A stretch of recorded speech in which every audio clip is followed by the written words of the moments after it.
नमस्कार सम्पूर्णमा। आज पनि म यो नर्मल चिज हो तर कतिपय चिजहरू तपाईहरुलाई नआउन सक्छ। म यो स्कुटी डियोको टायर कसरी खोल्ने र कसरी हाल्ने भन्ने बारेमा पुरा भिडियो देखाउन गइरहेको छु। यो भिडियो अन्तिमसम्म हेरेर साथ दिनु होला। 90/110 साइजको टायर हो। अब यो खोल्न गइरहेको छु। पहिलो सुरुमा हामीले हावा निकाल्नु पर्ने हुन्छ टायर भित्रको।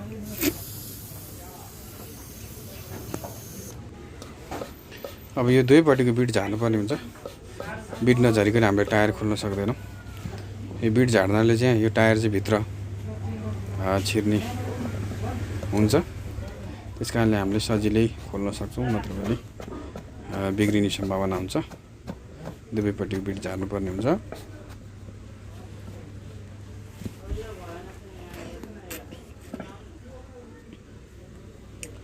अब टायर लिभरले म खोल्न गइरहेको छु।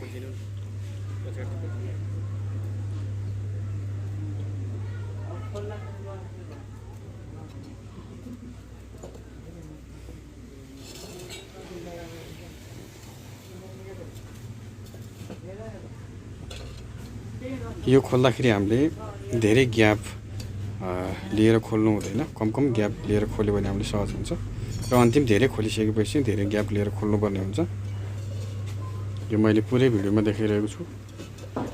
यो हेरेर तपाईहरुले सहजै, जसले थाहा नै छैन, यो चीज हेरेर पुरै फुलफिल गर्न सक्नुहुन्छ। अब म यो टायर निकाल्न गइरहेको छु।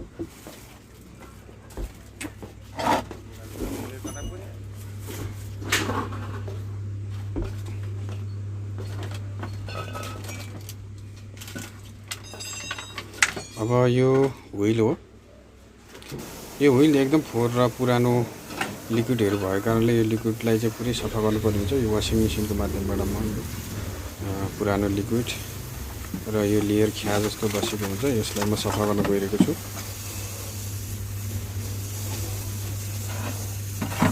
यो पुरानो लिक्विडहरू सफा नगरिकन हाल्नाले नयाँ लिक्विड हालेको पनि यति राम्रोसँग काम नगर्ने हुँदाखेरि हामीले अरू टाइममा पनि लिक्विड चेन्ज गर्दाखेरि सुकेको छ भने परेन, नत्र भने भित्र पानी जस्तो भएको अवस्थामा चाहिँ हामीले यसरी नै खोलेर लिक्विड चेन्ज गर्यो भने राम्रोसँग टिकाउ हुने गर्दछ। नत्र भने हामीले चाहिँ समयमै लिक्विड नयाँ हाल्यो भने पनि चाहिँ बाइकमा चाहिँ पल पर्यो भने राम्रोसँग नटालिने सम्भावना हुन्छ। अब यो नयाँ भल्भ हो। यो पुरानो भल्भ खतम भएको कारणले म नयाँ चेन्ज गर्न गइरहेको छु।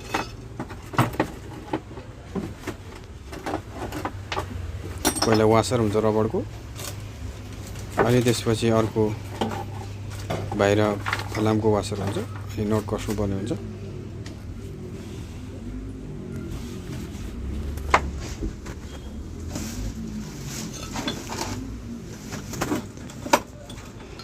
अब यसलाई 14 को रेन्चोले ठिक्क टाइट गर्नुपर्ने हुन्छ। धेरै टाइट गर्यो भने बेल भाँचिने सम्भावना हुन्छ। यसलाई ठिक्क टाइट गरेर हल्का टाइट गर्नुपर्ने हुन्छ। अब यो चाहिँ एपोलो कम्पनीको टायर हो, 90/110 को।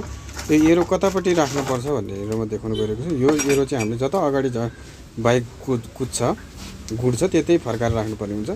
यो उल्टा राख्यो भने टायर अनब्यालेन्स हुने र यसको बुट्टा त्यही अनुसारले मिलेको हुनाले यसरी राख्दा चाहिँ बाइक स्मुथली कुद्नेमा धेरै राम्रो हुन्छ र टायर पनि लामो समयसम्म टिकाउ हुने गर्नाले यो हामीले यसरी राख्नुपर्ने हुन्छ।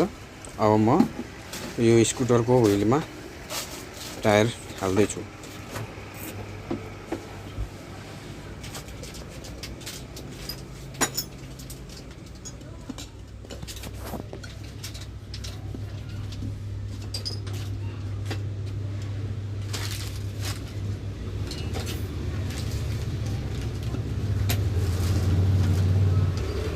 जसरी यो टायर हाल्दा पनि हामीले यो अगाडिको जुन पहिला छिरायो त्यो चाहिँ एकदम भित्र र बिटभन्दा तल एकदम भित्र छिर्नु पर्ने हुन्छ। त्यो जति भित्र राम्रोसँग छिर्यो हामीलाई टायर हाल्न त्यति सहजता हुन्छ। त्यसकारणले बिस्तारै हाल्नुपर्छ। यो जबरजस्ती हाल्यो भने यो व्हील बाङ्गो हुने, त्रिपट हुने र यो व्हील बिग्रिने सम्भावना हुन्छ। यसलाई हामीले हाल्ने बेला एकदम विचार गर्नुपर्ने हुन्छ। जबरजस्ती हाल्नाले चाहिँ टायरको बिट खराब हुने अनि व्हिल यो जुन व्हिल अरू बाइकको तुलनामा स्कुटरको व्हिल एकदम धेरै हार्डली नभएको कारणले कडा नभएको कारणले गर्दाखेरि यो बाङ्गिने सम्भावना हुन्छ। त्यस कारणले हामीले बिस्तारै अगाडिको चाहिँ टायरको ग्याप यो बिट एकदम भित्रसम्म छिराउने हिसाबले बिस्तारै बिस्तारै हाल्नुपर्ने हुन्छ।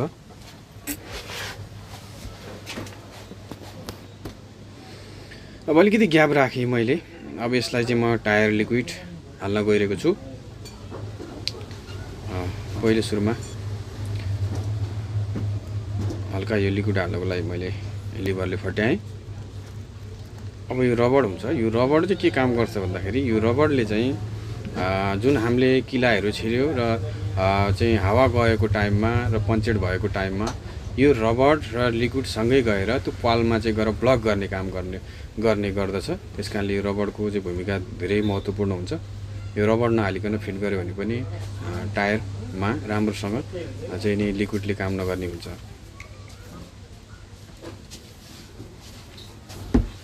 अब म टायर लिक्विड हाल्न गइरहेको छु। यो टायर लिक्विड पनि एकदम घोलेर हाल्नुपर्ने हुन्छ। घोलेर नहाल्दाखेरि अब चाहिँ यो कति कयौँ टाइममा बनेको लिक्विडले गर्दाखेरि यो भित्र तलको यसको चाहिँ लेदोसँगै र तलको चाहिँ जुन यसको चाहिँ लिक्विडमा हुने केमिकलहरू तलै बसिरहेको हुन्छ। यसलाई राम्रोसँग हल्लाएर हाल्नुपर्ने हुन्छ।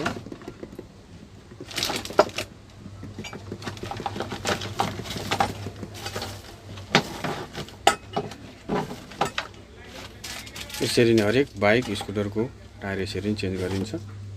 तपाईँहरू नयाँ हुनुहुन्छ भनेदेखि यो भिडियो हेरेपछि सहजै स्कुटर या बाइकको जुनसुकैको पनि टायर सजिलै फेर्न सक्नुहुनेछ।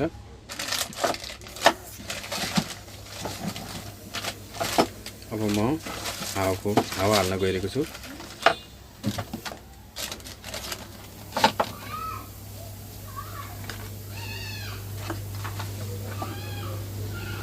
हावा हाल्दैछु।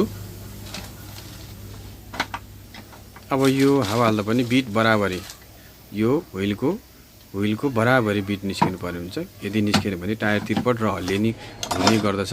र हावाको प्रेसर पनि अब ट्युबलेस टायरमा म्याक्सिमम भनेको 35 भन्दा माथि हाल्नु हुँदैन। धेरै हावा हाल्नेले गर्दाखेरि टायर तिर्पट हुने, उफ्रिने र टायरमा चाँडै समस्या आउने हुन्छ। यसरी टायर फिट गरिन्छ।